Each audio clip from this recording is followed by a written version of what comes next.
আমি আগেই বলেছি, লেখাপড়া হচ্ছে একটা পবিত্রতার বিষয়।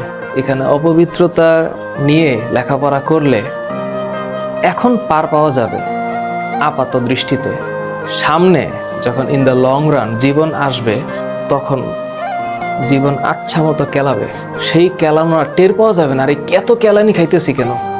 তখন কেউ বলে দিবে না যে ওই যে ছোটবেলায় যে দুষ্টুমি করেছে, এখন সেই দুষ্টুমির ফল ভোগ করো। এটা কেউ বলে দেয় না। That's the problem. লেখাপড়ার উদ্দেশ্যটাই তো হচ্ছে আমাদেরকে একটু পড়াশোনা করে জানতে হবে। হযরত আলী রাদিয়াল্লাহু তাআলা আনহু কি বলছে, যে জানে আর যে জানে না সে কখনোই এক না। তো আমরা তো চেষ্টা করে যাচ্ছি জানার জন্য, এখন বাকিটা আল্লাহ ভরসা।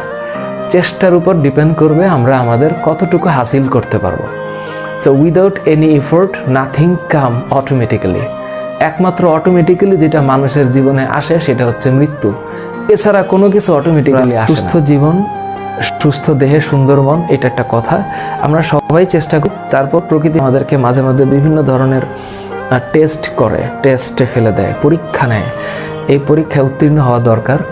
সো আমি চেষ্টা করব তোমাদেরকে পড়ালেখাটা ঠিক মতন করানোর, তোমরাও কোনো ধরনের বিশৃঙ্খলা যাতে না আসে সেই চেষ্টা করে সামনে আগায় যাওয়া।